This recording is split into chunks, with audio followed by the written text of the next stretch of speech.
I'm alright, yeah. Living in the shadows in the night, yeah.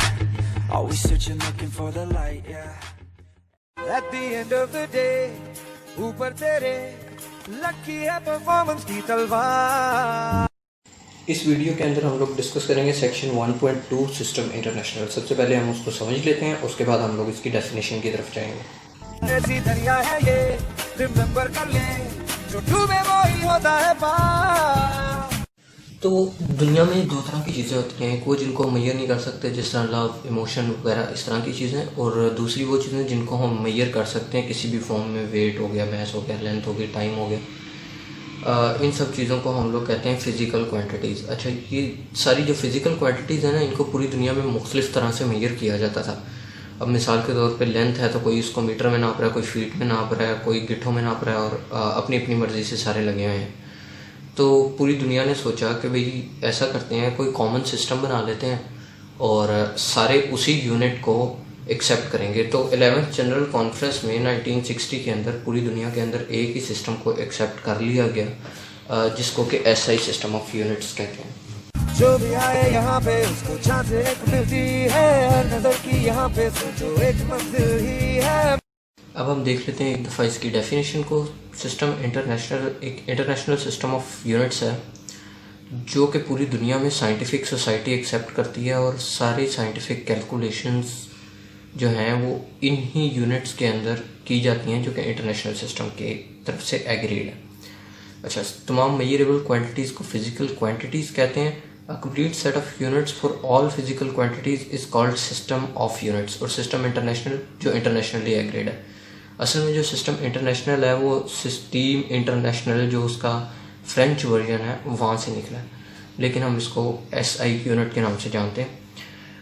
अच्छा, system international के introduce होने से पहले 3 तरह के सिस्टम्स यूज़ हो रहे थे। ये बुक में लिखे हुए हैं, MKS, CGS और FPS, जो कि ब्रिटिश सिस्टम था। और 1960 के अंदर एक agreed set of unit system international बना लिया गया। और अभी भी पुराने यूनिट्स यूज़ होते हैं, ये नहीं है कि वो यूज़ नहीं होते। फीट, पाउंड, इंच, ये सब कुछ यूज़ होता है, लेकिन फॉर साइंटिफिक पर्पसेस हम लोग सिर्फ स्टैंडर्ड यूनिट्स जो हमने सेट कर लिए हैं उन्हीं को यूज़ करते हैं, जो कि सिस्टम इंटरनेशनल की तरफ से एग्रीड है। अच्छा, इसके बाद 2 चीज़ें आती हैं। सिस्टम एक मिनिमम नंबर ऑफ क्वांटिटीज़ चाहिए होता है हमें, फिज़िकल क्वांटिटीज़ का, जिनसे हम सारी चीज़ें बना सकें। जिस तरह से कि हमें इंग्रेडिएंट्स चाहिए होते हैं रेसिपी बनाने के लिए। बेसिक इंग्रेडिएंट्स तो वही हैं, मसाला जात, सब्जियां, और कोई 7-8 चीज़ें किचन में हो तो तकरीबन दुनिया की सारी रेसिपीज़ बन सकती हैं, मतलब 7-8 टाइप की चीज़ें। तो इसी तरह हमने डिवाइड किया फिर चीज़ों को, और हमने देखा भाई इनके अंदर सबसे बेसिक चीज़ें कौन सी हैं जिनका कि हमेशा होना ज़रूरी है। मतलब कि ये होंगी तो अगली सारी जो चीज़ें हैं वो इनसे बन जाती हैं, तो वो एज सच कोई मसला नहीं होगा। उन्हीं के कॉम्बिनेशन से मल्टीप्लाई डिवाइड करके आगे वाली चीज़ें बन जाती हैं। जो बेसिक क्वांटिटीज़ हैं उनको हम कहते हैं बेस यूनिट्स, और जो हम उनसे आगे निकालते हैं उनको हम लोग कहते हैं डिराइव्ड यूनिट्स। अभी हम उनको डिस्कस करेंगे।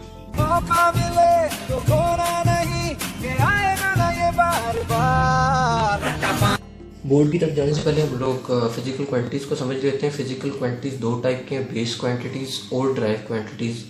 बेस क्वांटिटीज़ हमारे पास 7 होती हैं, जो कि हमारे पास है length, time, mass, current, temperature, quantity of substance और इंटेंसिटी ऑफ लाइट।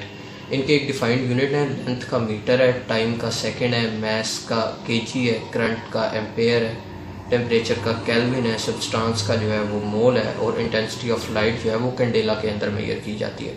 अब जो डिराइव्ड यूनिट्स होते हैं ना, वो इन्हीं से मिलजुल के बनते हैं। मतलब इनको मल्टीप्लाई, डिवाइड, इस तरह से आपस के अंदर जोड़ तोड़ करो और ये आपस में मिलजुल के डिराइव्ड यूनिट बन जाते हैं। मतलब आपस में मल्टीप्लाई, डिवाइड किया इन सबको, और अगली चीज़ें बन गई एरिया, वॉल्यूम, वेलोसिटी, एक्सेलरेशन। मतलब ये सारे जो हैं ये बेसिकली हमारे प्री एग्जिस्टिंग बेस क्वांटिटीज़ का कॉम्बिनेशन है। डिराइव्ड क्वांटिटीज़ उनको मल्टीप्लाई, डिवाइड करने से आते हैं। और अभी हम लोग चलते हैं वापस बोर्ड की तरफ। ओ भूल जाए एवरेस्ट चढ़ जा तू किताबों के पहाड़ 100 बार रट्टा मार। अच्छा, वापस बोर्ड के ऊपर आ जाए। आप देख रहे होंगे मैं स्क्रीन पे बोर्ड पे बार बार वापस आ रहा हूँ। बेसिकली जो बोर्ड पे चीज़ें मैंने लिखी हुई हैं वो बिल्कुल याद करने वाली हैं, जो अपने 1 to 1 दिमाग के अंदर पक्की कर लेनी है। इनके अंदर से कोई भी चीज़ छोड़ने वाली नहीं है। इनके PDF जो हैं वो डिस्क्रिप्शन के अंदर होंगे, आप वो गूगल ड्राइव पे अपलोड हुए होंगे, डाउनलोड कर सकते हैं डिस्क्रिप्शन में से। अच्छा, बेस यूनिट्स 7 होते हैं और ये बेस क्वांटिटीज़ के यूनिट्स को बेस यूनिट्स कहते हैं, और ये length, mass, time, electric current, thermodynamic, temperature, amount of substance, diminish intensity, ये 7 चीज़ें हैं जो हमारी बेस क्वांटिटीज़ हैं। ज़्यादातर फार्मूलाज में लेंथ को L, D, X, R मुख्तलिफ तरीके से लिखा जाता है। मास ज़्यादातर M से रिप्रेजेंट होता है, टाइम T से, इलेक्ट्रिक करंट कैपिटल I से, थर्मोडायनेमिक टेम्परेचर कैपिटल T से, अमाउंट ऑफ सब्सटेंस N से, और लुमिनस इंटेंसिटी IV से। अच्छा जी, ये जो सिंबल्स हैं इनको इसी तरह याद रखना है, जिस तरह ये कैपिटल I है और कैपिटल T है, नहीं आप इनकी जगह पर स्मॉल लिखते हैं। अब आप सोच रहे होंगे ये तो मैंने अभी पहले भी बताया था कि भाई इनके यूनिट्स क्या होते हैं, तो मैं दोबारा से उसको क्यों डिस्कस कर रहा हूँ। एक और पॉइंट था इसके अंदर डिस्कस करने वाला कि ये तो यूनिट्स हमें पता है, metre, kilogram, second, ampere, kelvin, mole, candela, लेकिन एक चीज़ आपने हमेशा याद रखनी है कि जो SI यूनिट का नेम है ना, वो हमेशा स्मॉल लेटर से शुरू होता है, हमेशा स्मॉल लेटर से शुरू होता है। मीटर का M स्मॉल, किलोग्राम का K स्मॉल, सेकंड का S small, A, K, M, C, ये सारा फर्स्ट लेटर हमेशा स्मॉल होगा। ये पहली चीज़ जो आपने याद रखनी है। दूसरी चीज़ जो आपने याद रखनी है वो ये है कि कोई भी ऐसा यूनिट जो किसी साइंसदान के नाम के ऊपर हो, किसी साइंटिस्ट के नाम के ऊपर है, जिस तरह एम्पेयर, केल्विन, कूलम वगैरह। बेस क्वांटिटीज़ के अंदर तो सिर्फ एम्पेयर और केल्विन आते हैं, इनके अलावा भी हैं लेकिन वो ड्राइव में आते हैं। तो बेस क्वांटिटीज़ के अंदर सिर्फ 2 यूनिट्स ऐसे हैं जो कि हमारे पास बेस हैं, बेस यूनिट मतलब जो कि हमारे पास साइंटिस्ट के नाम के ऊपर हैं, वो हैं एम्पेयर और केल्विन। एम्पेयर जो है उसका जो सिंबल जब आप लिखेंगे तो आप कैपिटल A यूज़ करेंगे, स्मॉल a यूज़ नहीं करेंगे, और जब केल्विन का K लिखेंगे एज एन सिंबल तो आप कैपिटल K यूज़ करेंगे, स्मॉल k यूज़ नहीं करेंगे। अच्छा, इसके बाद हम लोग आ जाते हैं ड्राइव्ड क्वांटिटीज़ के ऊपर। अच्छा, जिस नोट्स में जिस भी जगह पे कोई इंपॉर्टेंट पॉइंट होगा वहाँ पे मैंने ग्रीन डॉट्स या इस तरह की लाइंस लगाई होंगी, उन पॉइंट्स को ज़रूर देख लेना। ड्राइव्ड क्वांटिटीज़ की डेफिनेशन पहले से ब्लू यू या बुक में, quantity and its unit obtain and developed from base quantities and their respective units without giving any consideration to directional properties are called derived units and their quantities. मतलब base units के जोड़ तोड़ से जो बने वो derived units होते हैं आम जुबान में।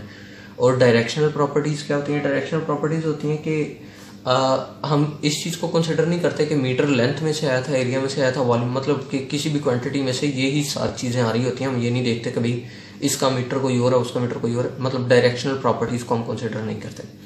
अब ड्राइव क्वांटिटीज़ की एग्जांपल देख लेते हैं। एरिया, वॉल्यूम, स्पीड, वेलोसिटी, बहुत बेसिक सी एग्जांपल्स हैं, ये हमें पता है पहले से।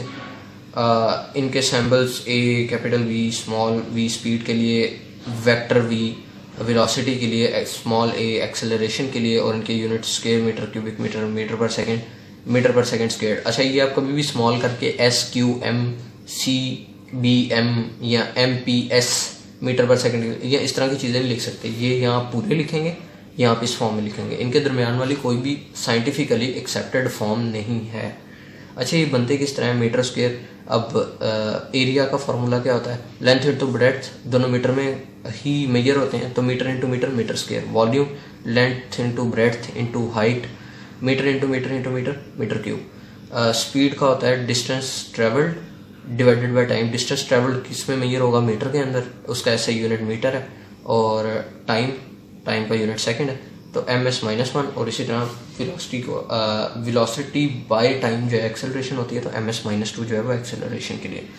अच्छा, इस बुक के अंदर एक चेंज हुआ है कि जो पिछली बुक के अंदर सप्लीमेंट्री यूनिट्स थे ना, रेडियन और स्टीरेडियन, वो अलग से एक कैटेगरी थी, लेकिन इस बुक के अंदर बोला हुआ है कि भाई सप्लीमेंट्री यूनिट्स को ड्राइव्ड यूनिट्स के अंदर इंक्लूड कर दिया गया। मतलब सप्लीमेंट्री यूनिट्स अब कोई कैटेगरी नहीं है, हेडिंग दिया उन्होंने, लेकिन सप्लीमेंट्री यूनिट्स अब ड्राइव्ड यूनिट्स हैं। अब हम लोग डिस्कस करेंगे सप्लीमेंट्री यूनिट्स को। वो टक ब्रेन को दौड़ा, उसको चाबुक मार, जोरदार रट्टा मार। मौका मिले तो खोना नहीं, के आएगा ना ये बार बार। और रट रट के क्यों टैंकर फुल, आंखें बंद तो डब्बा गुल।